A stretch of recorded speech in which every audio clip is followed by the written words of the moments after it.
আসসালামু আলাইকুম, সকলকে আমন্ত্রণ আনন্দ টিভি রাতের সংবাদে। আপনাদের সঙ্গে আছি আমি মুস্তফা কামাল। তো গত 24 ঘন্টায় বাংলাদেশে নতুন করে আরও ৩,৮৬৮ জনের শরীরে শনাক্ত হয়েছে করোনা ভাইরাসের সংক্রমণ। এ নিয়ে দেশে মোট আক্রান্তের সংখ্যা দাঁড়ালো ১,৩০,৪৭৪ জন। বিস্তারিত শামীম আল জাবেরের প্রতিবেদনে। শুক্রবার দেশের করোনা ভাইরাস নিয়ে নিয়মিত বুলেটিনে স্বাস্থ্য অধিদপ্তরের অতিরিক্ত মহাপরিচালক অধ্যাপক ডক্টর নাসিমা সুলতানা জানান, এ পর্যন্ত নমুনা পরীক্ষা হয়েছে ৬,৯৬,৯৪১টি। গত ২৪ ঘন্টায় যা পরীক্ষা হয়েছে তাতে শনাক্ত হয়েছে ৩,৮৬৮টি। ২৪ ঘন্টায় করোনা ভাইরাসে আক্রান্ত ও সুস্থ রোগীর পরিসংখ্যান জানাতে গিয়ে দেশবাসীকে সুস্থতার বার্তা দিয়ে স্বাস্থ্য অধিদপ্তরের অতিরিক্ত মহাপরিচালক বলেন, ২৪ ঘন্টা সুস্থ হয়েছেন ১,৬৩৮ জন। এ পর্যন্ত সুস্থ হয়েছেন ৫৩,১৩৩ জন। শনাক্ত বিবেচনায় সুস্থতার হার ৪০.৭২%। ২৪ ঘন্টায় মৃত্যুবরণ করেছেন ৪০ জন এবং এ পর্যন্ত ১,৬৬১ জন। শনাক্ত বিবেচনায় মৃত্যুর হার ১.২৭%। বরাবরের মতো করোনা ভাইরাস থেকে সুরক্ষিত থাকতে স্বাস্থ্য পরামর্শ দিয়ে অধ্যাপক নাসিমা সুলতানা বলেন, যথাযথভাবে প্রতিরোধ গড়ে তুলতে হবে এবং এই প্রতিরোধই হলো মাস্ক পরা, বারবার সাবান পানি দিয়ে হাত ধোয়া, সামাজিক দূরত্ব বজায় রাখা এবং জনসমাবেশ এড়িয়ে চলা। আমাদের সবগুলি ধাপই একসাথেই করতে হবে, একটি করলে হবে না, সবগুলি একসাথেই করতে হবে। নিজেকে সুরক্ষিত রেখে ঐক্যবদ্ধ সচেতনতার মধ্য দিয়ে করোনা ভাইরাস প্রতিরোধ করতে হবে, মানতে হবে স্বাস্থ্যবিধি। Shamim Al Jaber, Ananda TV, central desk. Corona virus মহামারী নিয়ন্ত্রণে ইংল্যান্ড সরকারের নির্দেশিত স্বাস্থ্যবিধিকে বুড়ো আঙুল দেখিয়ে চলতি বছরের সবচেয়ে উষ্ণতম দিনটি উপভোগের জন্য ইংল্যান্ডের দক্ষিণাঞ্চলের বোর্নমাউথ শহরের জনপ্রিয় একটি সমুদ্র সৈকতে বৃহস্পতিবার হাজার হাজার মানুষের সমাগম ঘটে। কর্তৃপক্ষ এ ঘটনাকে বড় অঘটন হিসেবে ঘোষণা করে।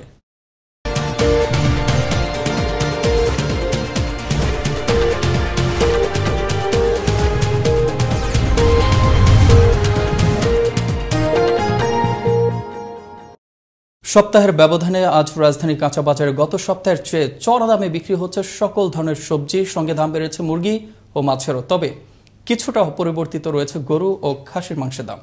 মহাখালী কাঁচা বাজার ঘুরে বিস্তারিত জানাচ্ছেন ফয়সাল মাহমুদ, ক্যামেরায় ছিলেন শাহিন রেজা। বেগুন, চিচিঙ্গা, পেঁপে, পটল, করলা, বরবটি সহ নিত্য প্রয়োজনীয় সবজির সাথে সাথে চড়া দামে বিক্রি হচ্ছে ডিম। প্রতি হালি ডিম বিক্রি হচ্ছে ৩০ থেকে ৩৫ টাকা দরে।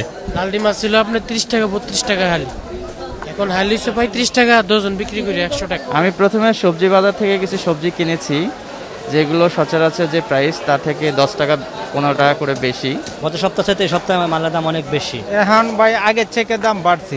নিত্যপণ্যের বাজারের এমন ঊর্ধ্বগতিতে অতিষ্ঠ রাজধানীবাসী। খরচ বেশি কিন্তু আমাদের ইনকাম কম, আগের মতো তো বেতন আদি পাচ্ছি না।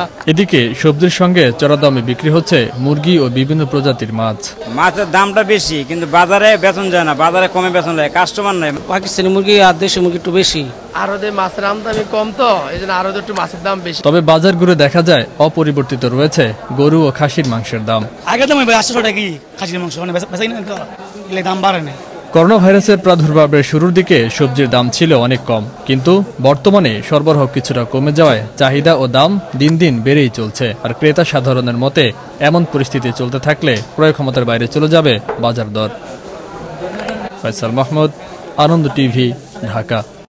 এদিকে ঢাকার মতো উত্তরবঙ্গের রংপুরেও বেড়েছে কাঁচা বাজারের শাকসবজির দাম। কাঁচা মরিচের দাম বেড়েছে ৪ গুণ। গরুর মাংসের চাহিদা বেশি না থাকায় মুনাফার লোভী ব্যবসায়ী বাড়িয়ে দিয়েছে মুরগির দাম।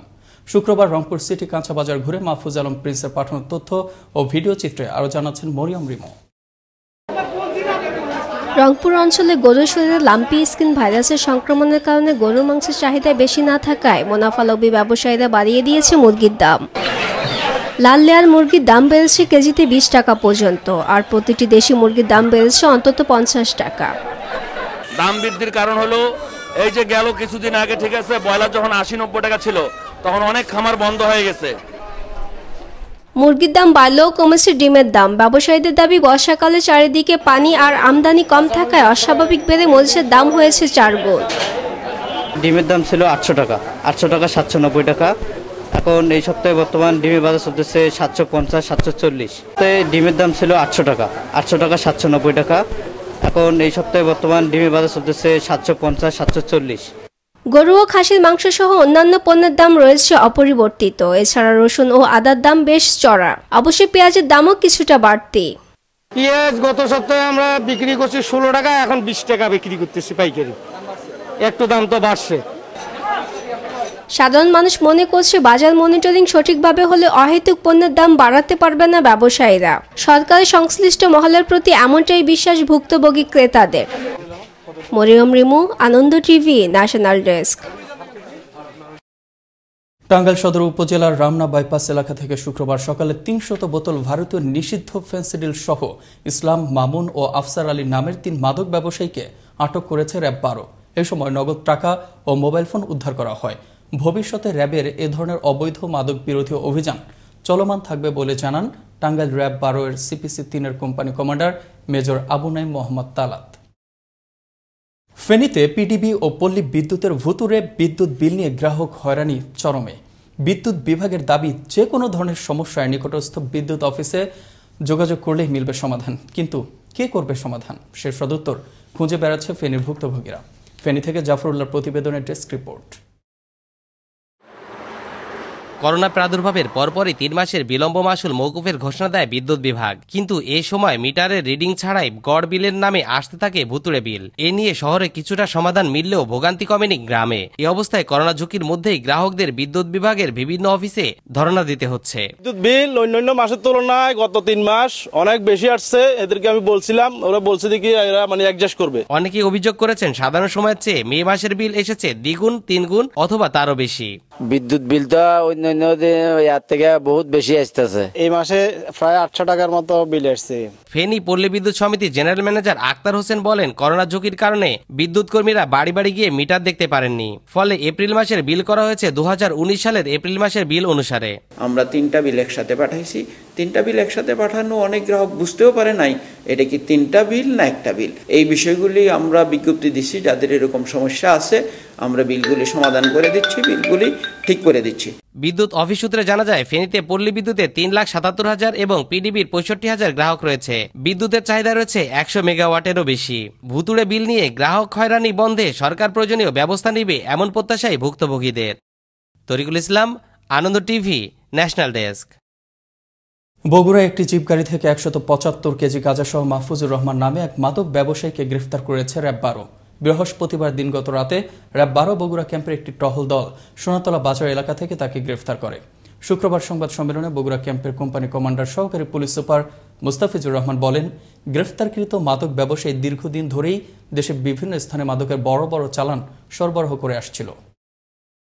শুক্রবার সকালে কুষ্টিয়ার সরকারি নির্দেশনা অমান্য করে 4টার পর দোকান খোলা রাখার অপরাধে জেলা প্রশাসক আসলাম হোসেনের নির্দেশনা এবং নির্বাহী ম্যাজিস্ট্রেট ও সহকারী কমিশনার এবিএম আরিফুল ইসলামের নেতৃত্বে এবং সেনাবাহিনীর সহযোগিতায় ভ্রাম্যমাণ আদালত অভিযান পরিচালিত হয়। অভিযানকালে মাস্ক পরা, স্বাস্থ্যবিধি মেনে চলার জন্য জনগণকে উৎসাহিত করার পাশাপাশি বিভিন্ন অপরাধে অর্থদণ্ড দেয়া হয়। ময়মনসিংহের ভালুকায় ভক্তদের শ্রদ্ধা ও ভালোবাসা নিয়ে রাষ্ট্রীয় মর্যাদায় সমাহিত হলেন শহীদ জননী ও বীর মুক্তিযোদ্ধা বেগম খায়রুন্নেসা আফসার। তিনি মহান মুক্তিযুদ্ধে ঢাকা উত্তর ও ময়মনসিংহ দক্ষিণের সাব সেক্টর কমান্ডার প্রয়াত মেজর আফসার উদ্দিন আহমেদের সহধর্মিনী এবং সংসদ সদস্য কাজিম উদ্দিন আহমেদ ধনুর মাতা। বৃহস্পতিবার চিকিৎসাধীন অবস্থায় ঢাকার একটি হাসপাতালে মারা যান তিনি। বৃহস্পতিবার গভীর রাতে জামালপুরের ইসলামপুর উপজেলার চরগোয়ালিনী ইউনিয়নের কান্দারচর ফকিরপাড়া ব্রিজের দক্ষিণ পাশ থেকে পরিত্যক্ত অবস্থায় 900 কেজি চাল উদ্ধার করেছে ডিগ্রিচর তদন্ত কেন্দ্রের পুলিশ। এগুলো সরকারি খাদ্যবান্ধব কর্মসূচির চাল হতে পারে বলে ধারণা করছে পুলিশ। ডাক্তারের কাছে রোগী নয়, রোগীর কাছে ডাক্তার, এমনই স্লোগানে মানব সেবায় উদ্বুদ্ধ হয়ে সেবা প্রদান করছে ভ্রাম্যমাণ মেডিকেল টিম। হাসপাতালের নাম্বারে কল দিলেই বিনা খরচে গাড়ি চলে আসছে রোগীর বাড়ি। আর এমনই ব্যতিক্রম টিমের প্রধান উদ্যোক্তা হলেন বাগেরহাট 2 আসনের সংসদ সদস্য শেখ তন্ময় এমপি। বাগেরহাট জেলা প্রতিনিধি শেখ শিহাবুদ্দিন রুবেলের পাঠানো তথ্য চিত্রে ডেস্ক রিপোর্ট। করোনার কারণে স্থবির সারা দেশ, বাড়ছে করোনা রোগীর সংখ্যা। বাগেরহাটেও বাড়ছে সেই সংখ্যা লাফিয়ে লাফিয়ে। করোনায় আক্রান্ত রোগীর স্বজনরা যখন ফেলে যাচ্ছে, তখন ডাক্তাররাই মানবতার সেবায় এসেছে এগিয়ে। রোগীর বাড়ি পাঠিয়ে দেওয়া হচ্ছে ভ্রাম্যমাণ মেডিকেল টিমের গাড়ি। কার্যক্রম শুরু হওয়ায় দুর্ভোগ কমেছে সাধারণ রোগীদের। রোগীর বা রোগীর স্বজনদের কল পেলে চিকিৎসকরা রোগীর বাড়িতে পৌঁছে যাচ্ছেন। যে উদ্যোগ নেছে আমরা সেবা পাচ্ছি, আমরা তাইতে খুশি। হাসপাতালের নম্বরে ফোন দিলে ডাক্তাররা এসে আমাদের বাড়িতে এসে আমাদের চিকিৎসা দিয়ে যাচ্ছে, এতে আমরা খুব উপকৃত হচ্ছি। বাগেরহাট 2 আসনের সংসদ সদস্য শেখ সারহান নাসের তন্ময়ের এই উদ্যোগ যখন ছড়িয়ে পড়েছে পুরো বাগেরহাটে, তখন বিভিন্ন শ্রেণী পেশার মানুষরা সাধুবাদ জানিয়েছে এমন উদ্যোগকে। উপজেলা স্বাস্থ্য কর্মকর্তাও জানালেন দ্রুত সেবা নিশ্চিতের কথা। আমরা যখন কোনো প্রতিবন্ধকতা পাই অথবা স্বাস্থ্য সমস্যার সৃষ্টি হয়, আমার মেডিকেল টিম যায়, আমার প্রশাসনের লোকজন যায় এবং আমরা সবাই চেষ্টা করতেছি ফকিরহাটকে সুন্দরময় করার জন্য। জনপ্রতিনিধিদের এমন গণমুখী জনবান্ধব উদ্যোগ জনসাধারণ মনে রাখবে বহুকাল। এমন উদ্যোগ হতে পারে করোনা মোকাবেলার নতুন ভোরের সোনালী দিনের শুভ সূচনা। মুস্তফা কামাল তোহা, আনন্দ টিভি, ন্যাশনাল ডেস্ক। রাতের সংবাদে এই ছিল এখনকার মতো। করোনা থেকে আপনি এবং আপনার পরিবারকে সুরক্ষিত রাখতে সরকারি নির্দেশনা মেনে চলুন। জরুরি প্রয়োজন ছাড়া বাসা থেকে বের হবেন না। আনন্দ টিভির সর্বশেষ সংবাদ এবং বিনোদন সবার আগে দেখতে যুক্ত হন আমাদের ফেসবুক পেজ www.facebook.com/anandtvbd এই ঠিকানায়। ধন্যবাদ সবাইকে। শুভরাত্রি।